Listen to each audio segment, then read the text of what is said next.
Mana hozir biz bemorimizda varikoseli 3-daraja diagnoz bilan laparoskopik usulda varikoselektomiya operatsiyasini muvaffaqiyatli ravishda tugatib chiqdik. Bemorimizda ko'p yillardan buyon chap moyakdagi sovqotish hissi, og'irlik hissi, og'ir jismoniy mehnatlardan keyin og'riqlarning kuchayishi bezovta qilib kelgan. Bizga kelib tekshiruvlardan o'tganlarida chap moyak venalarining 3-darajali kengayishi aniqlandi hamda bemorimiz o'zlarini talablariga va tanlovlariga asosan laparoskopik usulda varikoselektomiya operatsiyasini bajarib chiqdik. Laparoskopik usulda o'tkazilgan varikoselektomiya operatsiyasining qulayligi asosan operatsiyadan keyingi davrdagi bemorning o'zining doimiy hayotiga tezroq tiklanishi, ya'ni narkozdan to'liq uyg'ongandan so'ng o'zi mustaqil yurishi yoki og'riqlarning kamligi bilan ajralib turadi.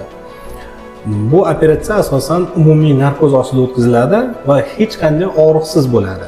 Operatsiyadan keyingi davrda ham bemorni og'riqlarni sezmasligi hamda mustaqil o'zi harakatlana olishi bemorga ancha qulaylik tug'diradi. Hamda laparoskopik usulda bajarilgan operatsiyalarda o'ng moyakning istisqosi, ya'ni vodyankani uchrashi kam hollarda bo'ladi.